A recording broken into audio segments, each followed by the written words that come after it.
میاں صاحب کی پراپرٹیز بھی ہیں لیکن وہ اس کو اتنا نہیں ڈیولپ کرتے، وہ مری میں ہی جو ہے نا خوش رہتے ہیں، اور ان کی بچپن کی یادیں ہیں، ان کی جوانی کی یادیں ہیں، ان کے بہت سارے مصروف دنوں کی، اچھے برے دنوں کی یادیں ہیں وہاں پہ، تو وہ اس میں خوش رہتے ہیں، ان کے بچے بھی وہیں پہ خوش رہتے ہیں، تو اور بڑا خوبصورت ان کا گھر ہے، دیکھا ہوا ہے میرا. تو یہ اب میں یعنی کہ بتا چکا. اب میں آتا ہوں کہ پارٹی کے اندر اختلاف کیا ہے. دیکھیں یہ جو ایک ہائیبریڈ پرو اور مکس ٹائپ کا سا پروگرام ہے نا، یہ شہباز شریف صاحب نے چلایا اور بڑا ایکسیلنٹ طریقے سے چلایا. یعنی کہ میاں نواز شریف سے جب یہ کمٹمنٹ کی کہ ہم آپ کے کسی معاملے کے اندر کسی سیاست میں مداخلت نہیں کریں گے، آپ اس ملک کو بچائیں، تو وہ جو بچانے والی بات تھی نا، وہ تو پھر میاں نواز شریف نے کہا کہ ٹھیک ہے تم پیچھے ہٹ جاؤ، میں تاریخیں وغیرہ سب بتا چکا. تو پھر اس کے بعد کیا ہوا اچانک سے کہ جو سارے معاملات تھے نا وہ الٹ پلٹ ہو گئے. الٹ پلٹ جب ہو گئے تو پھر جو انسان نا اپنا ایسے کہہ لیں کہ الٹ پلٹ ہونے کے بعد نا میاں شہباز شریف صاحب نے جب یہ کہا نا کہ یہ ذمہ داری مجھے دے دو، میں اٹھاؤں گا، میں چلاؤں گا، تو انہوں نے بہترین طریقے سے اٹھائی، اور انہوں نے جو ہے اسٹیبلشمنٹ کو بجائے کہ وہ اسٹیبلشمنٹ کے ماتحت ہوتے، اسٹیبلشمنٹ کے اوپر چڑھ گئے.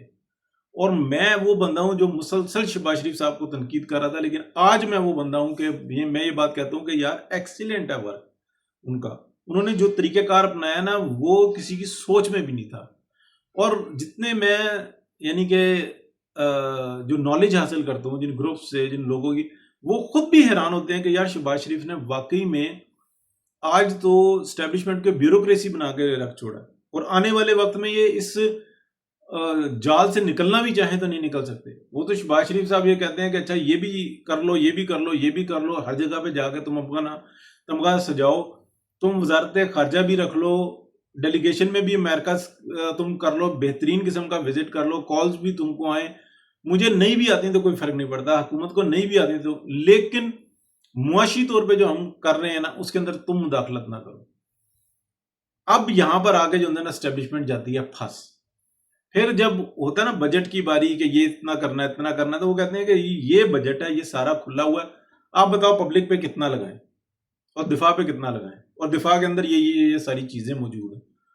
وہاں پر اسٹیبلشمنٹ جاتی ہے پھنس. وہ کہتی ہے کہ نہیں، پبلک ہے، سسٹم ہے، تو پھر ہم ہیں. ادروائز میاں نواز شریف کی بالکل جو تھی نا وہ اور چیز تھی.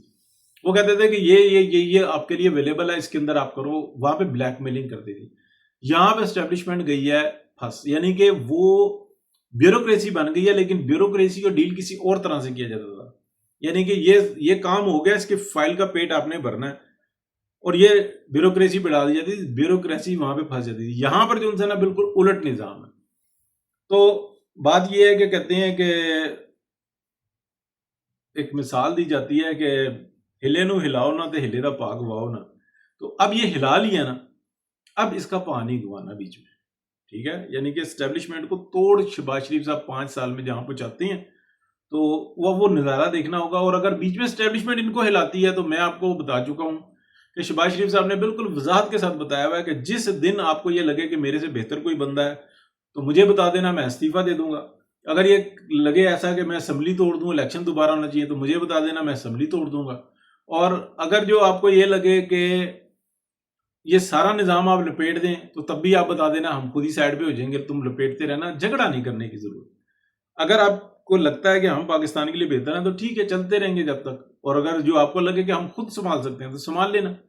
وہاں پہ اسٹیبلشمنٹ گئی ہوئی ہے پھنس. اب یہاں پہ تو پورا میڈیا کچھ اور رپورٹ کر رہا ہے، حقیقت کچھ اور ہے. تو یہ جو پی ایم ایل این کے اندر کی جو جھگڑا لڑائیاں ہیں نا، یہ وہ نہیں ہے. اصل میں اپوزیشن ہی نہیں ہے پارلیمنٹ کے اندر، جس کی بہت بنیادی ضرورت ہوتی ہے. تو اب وہ جب نہیں ہے تو آپس میں بھی جو انسان ہو رہا ہے، مسئلہ یہ ہوتا ہے کہ کوئی بچہ ڈا گیا، کوئی چیز ایسی ہو گئی، کوئی کام کرنے لگے، تو اپوزیشن اس پہ شور مچاتی ہے، گندا کرتی ہے حکومت کو. حکومت اتنی آسانی سے جو انسان اس کام کو نہیں کرتی، بلکہ اس کے اچھے برے پہلوؤں کو سارے دیکھ کے پھر وہ قدم اٹھاتی ہے. اور اگر کوئی برا پہلو ہوتا ہے تو اپوزیشن خوب اچھے طریقے سے اس کے اوپر جو ہے نا ڈنڈا پریڈ کرتی ہے، وہ غلط کام ہونے سے رک جاتا ہے. یہی جمہوریت کا مزہ ہے. تو وہاں پہ کچھ ہے نہیں، تو ایسا لگ رہا ہے کہ جیسے خواجہ آصف کی اور ایاز صادق صاحب کی اور کچھ اور لوگوں کی جو ہے نا آپس میں کچھ ایسی چلی ہوئی ہے، نہیں، یہ اختلاف کسی اور نوعیت کی ہے۔ پلس ایک میں آپ کو بات بتاؤں کہ جو ہوا ہے نا، جو ایک ہوا ہے، کچھ اجلاس ہوئے ہیں، اس میں محسن نقوی صاحب بیٹھے ہوئے تھے، وہاں پہ بیٹھنا چاہیے تھا خواجہ آصف صاحب کو، وزیر دفاع تھے اس سارے معاملات میں۔ ابھی یہ محسن نقوی صاحب قصے سنا رہے ہیں کہ جناب جنگ میں یہ ہوا، فلانا ہوا، ٹمکانا ہوا۔ تو ایک جگہ پہ ایک میٹنگ میں ایسا ہوا کہ کہا کہ بھائی یار وہ تو بڑے زبردست بتا رہے ہیں کہ جناب میزائل مارا، وہ وہاں پہ جا رہا تھا، وہ وہاں پہ گر گیا، وہاں سے 10-12 آئے، یہ جناب کرماتی قصے سنائے ہیں۔ تو اس کے اوپر جو ہے نا حکومت کے اندر سے یہ لے دے ہوئی ہے کہ دنیا کے اندر ڈنکا بول رہا ہے کہ پاکستان کی بیسٹ کارکردگی ہے، اب آپ اس میں کرامتیں گنوا رہے ہو، حالانکہ یہ باتیں نہیں ہیں۔ اور یہ باتیں جو ہے نا یہ اوپر سے لے کے نیچے تک جو ہے نا یہ بہت ساری کمان جو نے غلط بول گئی۔ یہ پاکستان کے بہترین جو ٹیکنیشینز اور یہ سارے جو کام کر رہے تھے یہ ایکسٹرا آرڈنری ہیں، کسی کو یعنی کہ ایک دوسرے کے ساتھ لنکڈ نہیں ہے، لیکن یہ مل کے کام کرتے ہیں۔ یہی دنیا کے اندر وہ نظام ہوتا ہے جس کو جاسوسوں کے لیے توڑنا بہت مشکل ہوتا ہے کہ اس شخص کو سپورٹ کہاں سے مل رہی ہے، اس عمل کو کہاں سے سپورٹ مل رہی ہے، ٹھیک ہے۔ اسی کو جو ہے نا سبوتاژ کرنے پہ لگے ہوئے ہیں جناب، وہاں پہ ہری پگڑی والا، یہ چولے والا کوئی بندہ تھا، وہ میزائلوں کے رخ چینج کر رہا تھا، یہ وہ والی کہانیاں جا رہی ہیں۔ یہ مطلب افسوس ہوتا ہے۔ تو اس میٹنگ میں جو ہے نا وہ یہ بات ہوئی۔ اب وہ میٹنگ کون سی ہے مجھے نہیں پتا، کسی ایک میٹنگ کی میں آپ کو بات بتا رہا ہوں، میرے پاس یہ پہنچی، کہا کہ جناب یہ جو محسن نقوی صاحب جو باتیں کر رہے ہیں، ٹھیک ہے، شوق میں قصے سناتے رہے، ان سے پوچھے نا کہ یہ انٹیریئر کے مسئلے مسائل کیا ہیں، تو ان کو زیادہ نہیں پتا ہوتا، ٹھیک ہے نا۔ پہلے تو وہ کام کر رہے تھے، بھاگ دوڑ کر رہے تھے، طالبان کے پیچھے پڑ گئے، صفائی کر دی، یہ کر دی، وہ کر دی، فلانا ہو گیا، ایکشن ہو گیا، پولیس ہو گئی، ٹانگا، ٹیکسی، رکشہ سب چلا رہے تھے، ٹھیک ہے۔ اب جو ہے نا حکومت والے پوچھ رہے ہیں کہ یار نہ یہ ہمیں جواب دے، ڈائریکٹ یہ جا کے اسٹیبلشمنٹ کے ساتھ ملا ہوا ہے، یہ 3-4 بندے جو ہے نا یہ کام کر رہے ہیں کہ جناب ہم ہی ہم ہیں، تو اسٹیبلشمنٹ ہی پھر پوچھے ان سے، تو وہاں پہ جو ہے نا اسٹیبلشمنٹ بھی پریشان ہے۔ اور جب یہ باتیں نکلتی ہیں نا تو پھر ان کے مسئلوں کے حل ہوتے ہیں۔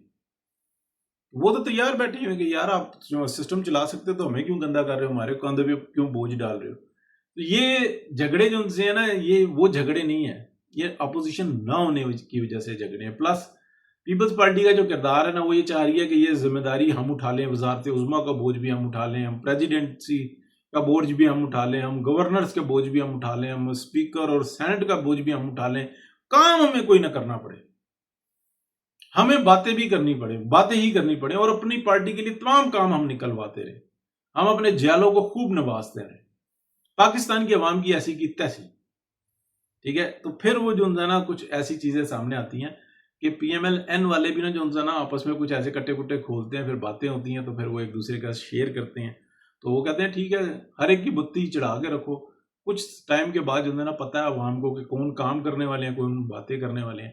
تو وہ میں آپ کو پہلے بھی 2-3 ولاگز میں بتا چکا کہ کے پی گورنمنٹ اور سندھ گورنمنٹ یہ مسئلے کے اندر ہے، اس لیے کہ یہ کچھ نہیں کر رہے۔ ان کے پاس الیکشن میں جانے کے وقت ایک ہی نعرہ ہوگا، پنجاب لوٹ لیا، پنجاب نے لوٹ لیا، پنجاب کھا گیا، پنجاب نے زیادتی کر دی، پنجاب سارے فنڈ کھا گیا، ہم بالکل ہاتھ خالی ہیں، دیکھ لو کچھ 1 روپیہ نہیں ملا، ہماری سڑکیں ٹوٹی ہوئی ہیں، ہمیں اسکول نہیں بنانے دیے ہم، حالانکہ جتنا مال جا رہا ہے یہ کھا رہے ہیں، پانچوں گھی میں سر کڑائی میں، سندھ میں بھی اور کے پی میں بھی، سندھ ادھر ساتھ جڑا ہوا ہے اور کے پی ادھر نیچے پڑی ہوئی ہے، لیکن لوٹ مار میں دونوں ایک سے بڑھ کر ایک ہے۔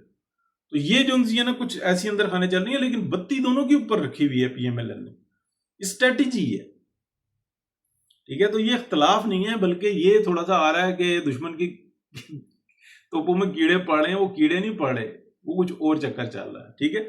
بہت شکریہ، اللہ حافظ۔